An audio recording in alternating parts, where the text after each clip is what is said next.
में पूरा practice set लेकर आया हूँ, वो भी ओरिजिनल बिना किसी छेड़छाड़ के। वो मैंने नहीं बनाया, ना किसी किताब से लिया, जो नवोदय ने दिया था वही सेम टू सेम पेपर है।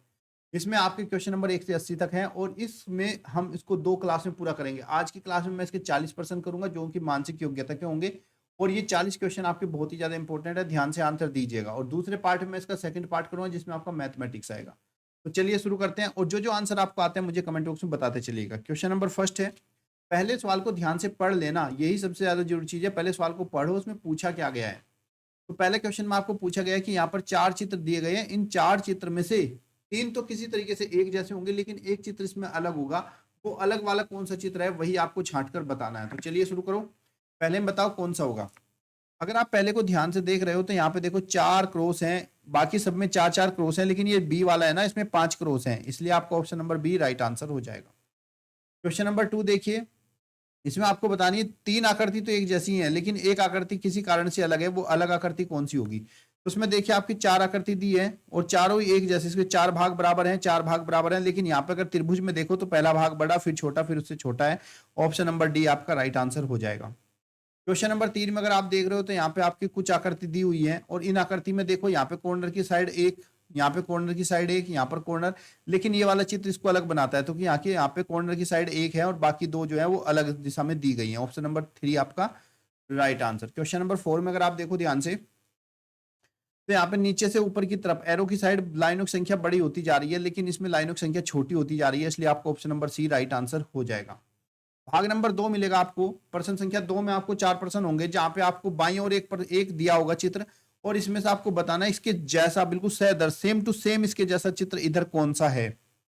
तो 1 2 4 3 5 8 6 7 9 कहां पे है, ऑप्शन नंबर डी में। 1 2 4 3 5 8 और 6 7 9, ऑप्शन नंबर डी आपका राइट आंसर हो जाएगा। क्वेश्चन नंबर 6 में बिल्कुल सेम टू सेम चित्र आपको छांट कर बताना है। 40 नंबर के आएंगे बच्चों, ध्यान रखना है, 40% है, 50 नंबर के नवोदय में। तो यहाँ पर अगर हम सेम टू सेम चित्र की बात करें तो इसके सेम टू सेम जो ऑप्शन नंबर बी आपका राइट आंसर। सबसे आसान पार्ट होता है पार्ट नंबर सेकंड। इसमें देखिए 7 में बिल्कुल इसके जैसा चित्र कौन सा है, तो क्वेश्चन नंबर 7 में बिल्कुल सेम टू सेम चित्र आपका ए है, क्योंकि दूसरा भी आपको लग रहा होगा लेकिन है नहीं, क्योंकि इसमें इस तरफ इसको घुमा दिया है और इस तरफ आपका राइट साइड में घुमा हुआ है। क्वेश्चन नंबर 8 देखिए, क्वेश्चन नंबर 8 में बताइए कौन सा बिल्कुल समान चित्र है इसके जैसा, बिल्कुल same to same. Question number 8 में अगर देखो तो ए वाला राइट आंसर है, बाकी सब में तो देखो दिशाएं अलग है, ये ऊपर की तरफ है, इसमें ये नीचे की तरफ बता दिया, किसी में सीधा कर दिया, तो ऑप्शन नंबर ए आपका राइट आंसर है। भाग नंबर 3 देखिएगा, भाग नंबर 3 में क्या है, एक आकृति दी गई है बाई साइड और इधर से इसका एक भाग गायब कर दिया गया है, तो हमें बताना है इन चारों में से छांट कर बताना है कौन सी आकृति इसमें रखें और ये कंप्लीटली पूरा हो जाए। क्वेश्चन नंबर 9 में देखो ध्यान से, आपको देखने में पहली बार में ये लग रहा होगा, लेकिन ये गलत है, क्योंकि अगर इसको रखोगे तो यहाँ पे जीरो आएगी, लेकिन जीरो हमें कहाँ पे चाहिए, इस वाले पार्ट में चाहिए, और इसके ऊपर ये लाइन और यहाँ पर ये, तो ये देखने में आकृति बिल्कुल डी जैसी लग रही है। ऑप्शन नंबर डी आपका राइट आंसर हो जाएगा। क्वेश्चन नंबर 10 में बताओ बच्चों कौन सी आकृति सेम आएगी, इसको पूरा करने के लिए आपकी ये आकृति, फिर ये सर्कल, फिर इसको यहाँ मिलाएंगे और फिर इस सर्कल को यहाँ मिलाएंगे और इस तरह से। तो ऑप्शन नंबर आपका 10th में कौन सा आपको दिखाई दिया, बी वाला राइट आंसर। जो मैंने लाल रंग से बनाई वही आकृति बी सेम टू सेम नजर आ रही है। क्वेश्चन नंबर 11 में बताओ बच्चों कौन सी आकृति इसमें रखें कंप्लीटली पूरा हो जाए, तो यहाँ पे इसको देखो डार्क ब्लैक कर देना है, उसके बाद आपका जो पार्ट है अगला इसको भी ऐसे लाइनिंग कर देनी है, तो इसमें ऑप्शन नंबर आपका कौन सा हो जाएगा, क्वेश्चन नंबर 11 में ए वाला राइट आंसर। क्वेश्चन नंबर 12 में बताना है कौन सी आकृति इसमें आने वाली है, तो आपको बनाना है एक एच, सीधी रेखा इसको ले जाना है, सीधा इसको ले जाना है, सीधा इसको ले जाना है, और यहाँ पर एक लाइनिंग इसमें खींच देनी है। तो ऑप्शन नंबर आपका क्वेश्चन नंबर 12 का ए जो है वो राइट आंसर हो जाएगा।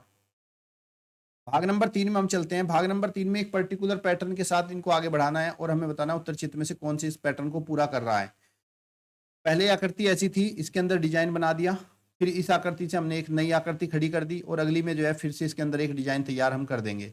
तो 13 में अगर आप ध्यान से देख रहे हो तो 13 का आपका option number B right answer हो जाएगा। 14 में देखिए, इस पैटर्न को फॉलो करते हुए हमें बताना है इसमें क्या आने वाला है। तो पहले में 4 लाइनें हैं, फिर 3 हुई, फिर 2 हुई, अब उसके बाद अगले में कितनी होनी चाहिए, एक होनी चाहिए इसके नीचे लगी हुई, तो ऑप्शन नंबर ए आपका राइट आंसर हो जाएगा। क्वेश्चन नंबर 15 बहुत इंपॉर्टेंट था, यही पेपर में इस बच्चे ने बहुत बार इसको गलती किया है ज्यादातर बच्चों ने, लेकिन आपको नहीं करना है। पहले में देखो एक शेडेड था और एक ये, दूसरे में फिर से एक शेडेड था, यानी इन दोनों में एक एक शेडेड है और ये बढ़ता चला गया। यहाँ पर 2 शेडेड हैं, तो अगली बार में क्या होगा, 2 ही शेडेड रहेंगे, लेकिन एक इसमें और बढ़ जाएगा, कौन सा, बिना शेडेड। तो ऑप्शन नंबर आपका बी राइट आंसर हो जाएगा। क्वेश्चन नंबर 16 में देखिएगा 45 डिग्री मूव हो रहा है। देखो पहले ये झंडी वाले यहाँ हैं, दूसरी बार में झंडी वाले यहाँ हैं, तीसरी बार में झंडी वाले यहाँ हैं, तो चौथी बार में झंडी वाले कहाँ होने चाहिए, इस वाले पार्ट में होने चाहिए। यहाँ पे झंडे लगे होने चाहिए इनके ऊपर, और इसके सामने वाली जो है वो गोल होनी चाहिए। तो ऑप्शन नंबर आपका बी राइट आंसर हो जाएगा। तो भाग नंबर 5 में चलते हैं, और भाग नंबर 5 में हम देखते हैं क्या हमें दिया गया है। देखो यहाँ पे क्या है, दाई ओर प्रश्न चित्र है और बाई ओर इसका उत्तर है। यहाँ पे देखो जो आकृति का पहली का संबंध दूसरी से है वही तीसरे का संबंध चौथी से होनी चाहिए। तो पहली आकृति में देखो 4 कॉर्नर है तो 4 क्रॉस बनाए हैं, तीसरे में 3 कॉर्नर है तो 3 क्रॉस होने चाहिए। ऑप्शन नंबर बी आपका राइट आंसर हो जाएगा। क्वेश्चन नंबर 18, देखो यहाँ पे एक पुतला दिया है, इसके हाथों को नीचे की तरफ मोड़ा, पैरों को ऊपर की तरफ मोड़ा। तो इधर भी तो एक पुतला है, हाथों को नीचे मोड़ दो और पैरों को ऊपर की तरफ मोड़ दो। कौन सी आकृति दिखाई दी उन्हें? ऑप्शन नंबर इसमें हाथों को नीचे पैरों को ऊपर, ऑप्शन नंबर डी आपका राइट आंसर। क्वेश्चन नंबर 19 में जो बीच वाला भाग है इसी को लेना है, लेकिन इस बीच वाले भाग को हमें बंद कर देना है। तो अगर यहाँ पे ट्रायंगल है तो इस भाग को हम बंद करेंगे तो हमें कैसा दिखाई देगा? ऑप्शन नंबर बी जैसा। क्वेश्चन नंबर 20 में देखो जो संबंध इसका इससे है वही इसका इससे होना चाहिए। तो इसमें देखो बाहर वाली आकृति को अगले चित्र में अंदर कर दिया और अंदर वाली आकृति को इसने बाहर निकाल दिया। तो ऐसे ही आप जो है बाहर वाली को अंदर करोगे, चतुर्भुज को अंदर करोगे और अंदर वाली आकृति को बाहर कर दोगे और अंदर की तरफ शेडेड इसमें बना दोगे। तो ऑप्शन नंबर ए आपका राइट आंसर हो जाएगा। भाग नंबर 6 में देखिए, भाग नंबर 6 में क्या आपको ज्यामितीय आकृति दी है। ज्यामितीय आकृति का मतलब होता है आपका जैसे त्रिभुज हो गया, वर्ग हो गया, वर्त हो गया, इस तरह की आकृति। उनका एक भाग कटा हुआ है तो इनको हमें पूरा करना है, और पूरा करने के लिए हमें बताना है इसके अंदर कौन सी आकृति रखनी है। तो यहाँ पे देखो पूरा का पूरा एक वर्ग बनाना है, तो वर्ग बनाने के लिए आपको कौन सी आकृति इसमें जोड़नी चाहिए? ऑप्शन नंबर ए आपका राइट आंसर। 22 वाले में आपको जो है वर्त दिया गया है, पूरा आपको गोल वर्त बनाना है, इस तरीके से पूरा इसको गोल बनाना है। तो गोल बनाने के लिए इसके अंदर कौन सी आकृति फिट करनी चाहिए? जितना मैंने रेड बाउंड्री में कवर किया है, तो ऑप्शन नंबर ए आपका राइट आंसर हो जाएगा। यहाँ पर भी वर्ग का एक छोटा सा पार्ट दिया है, इस पार्ट के अंदर हमें बताना है कि कैसे हम इसको रखें कि पूरा वर्ग। तो पूरा वर्ग कुछ इस तरीके से बनेगा। तो अगर आप ध्यान से देख रहे हो तो इसके अंदर कौन सा आएगा? क्वेश्चन नंबर 23 में, क्वेश्चन नंबर 23 का आपका सी वाला राइट आंसर। देखो ये वाला पार्ट उठाकर अगर इसके अंदर रख दे तो पूरा एक वर्ग तैयार हो जाएगा। क्वेश्चन नंबर 24, क्वेश्चन नंबर 24 में बताओ बच्चों कौन सी आकृति इसमें इसके अंदर रखें, इसका कटा हुआ भाग इनमें से कौन सा है? ये एक पूरा वर्ग हो जाएगा। तो अगर आप इसका कटा हुआ भाग देख रहे हो तो कौन सा होगा? ऑप्शन नंबर सी आपका राइट आंसर, क्योंकि देखो ये वाला आकृति इसके अंदर बिल्कुल एग्जैक्ट फिट आएगी, जो रेड कलर से मैंने इसको मार्क किया है। अगला देखिएगा भाग नंबर 7। भाग नंबर 7 में क्या आपको मिरर इमेज बतानी है। मिरर इमेज यानी कि अगर हम इसको शीशे में देखेंगे तो कैसा दिखेगा? तो शीशे में भाई सिंपल सा रूल है, जो आपका यहाँ पे लेफ्ट है ना, जो आपका यहाँ पे लेफ्ट है वो इधर राइट होना चाहिए, और जो इधर राइट है वो आपका लेफ्ट होना चाहिए। तो देखो यहाँ शीशे के राइट में है तो ये वाला हिस्सा आपका शीशे के लेफ्ट में होना चाहिए। तो क्वेश्चन नंबर 25 का कौन सा होगा? ए वाला राइट आंसर। देखो ये शीशे से दूर है तो इधर भी ये शीशे से दूर ही होना चाहिए। ये लेफ्ट में है शीशे के तो इधर वाला राइट में होना चाहिए, ये राइट में है तो इधर लेफ्ट में होना चाहिए। ऑप्शन नंबर ए आपका राइट आंसर। यहाँ पे देखिए बैट को देखिए, बैट की मिरर इमेज कौन सी होगी? देखो ये हिस्सा शीशे के पास है तो इधर वाला ये हिस्सा शीशे के पास ही रहना चाहिए, और ये वाला शीशे से दूर है तो इस तरफ भी दूर ही होना चाहिए। तो ऑप्शन नंबर सी आपका राइट आंसर हो जाएगा। क्वेश्चन नंबर 27, देखो ये तीर बाहर की तरफ जा रहे हैं तो इधर से तीर जो है बाहर की तरफ ही जाने चाहिए, ये तीर अंदर है तो अंदर जाना चाहिए, ये शीशे की तरफ बाहर है तो ये बाहर ही होनी चाहिए, यानी कि लेफ्ट वाला राइट और राइट वाला आपका लेफ्ट होना चाहिए। तो ऑप्शन नंबर बी आपका राइट आंसर हो जाएगा। क्वेश्चन नंबर 28 में देखिए क्रॉप लिखा है, तो क्रॉप को अगर मिरर में देखें तो पी शीशे की तरफ है, ये होगा ओ तो सेम ही बनेगा, और आर को भी मिरर की तरफ ही बनाएंगे और सी को मिरर की तरफ बनाएंगे, तो सी आर ओ पी हो जाएगा क्वेश्चन नंबर 28 का बी वाला राइट आंसर। उसके बाद भाग नंबर 8 में चलेंगे। भाग नंबर 8 में क्या होगा बच्चों? आपको एक पेपर दिया जाएगा और इस पेपर को काटना है, आपको काट कर मोड़ना है और मोड़ को फिर से खोलना है। तो खोलकर आपको बतानी कौन सी आकृति बनेगी। देखो ये पहले पेपर यहाँ से मोड़ा गया, मोड़ने के बाद फिर से इसको बीच में से मोड़ा गया और मोड़ने के बाद काटा गया, मोड़ने के बाद फिर से यहाँ पे मोड़ा गया। जब इसको खोलेंगे तो खोलने के बाद हमारी आकृति देखो ये वाली आकृति यहाँ तो यहाँ पे बनेगी, और जब इसको मैं सीधा खोलूंगा तो यही सेम पैटर्न आपका इस तरफ भी बनेगा ऐसे करके, और जब हम इसको खोलेंगे तो यही इसके मिरर इमेज इधर की तरफ क्रिएट हो जाएगी। तो ऑप्शन आपका 29 का ऑप्शन नंबर ए जो है वो आपका राइट आंसर हो जाएगा।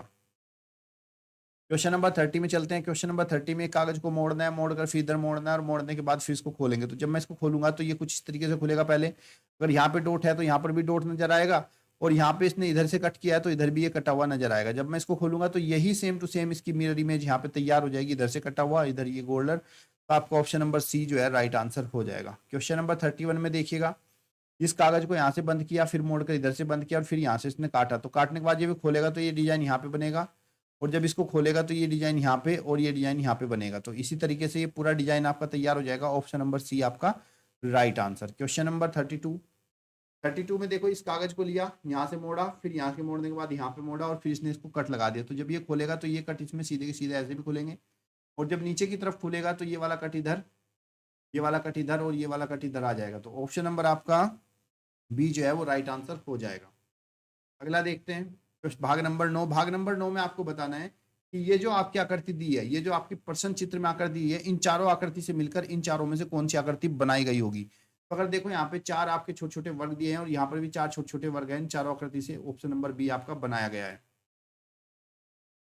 इस तरफ देखिए, यहाँ पे आपको दो त्रिभुज दिए हैं, एक दो और एक आपका ये दिया और एक आपका ये। तो इन चारों से हमने कौन सी आकृति तैयार की। पहले में तो एक ही त्रिभुज है, नहीं है, दूसरे में त्रिभुज है ही नहीं, तो पहले में ये त्रिभुज आ गया, दूसरे वाले में आपका ये त्रिभुज आ गया, तीसरे वाला हिस्सा आपका ये आ गया टी वाला, और चौथा हिस्सा आपका सी वाला ये आ गया। तो ऑप्शन नंबर सी आपका राइट आंसर। इन चारों आकृति से मिलकर आपकी ऑप्शन नंबर सी वाली आकृति बनाई गई है।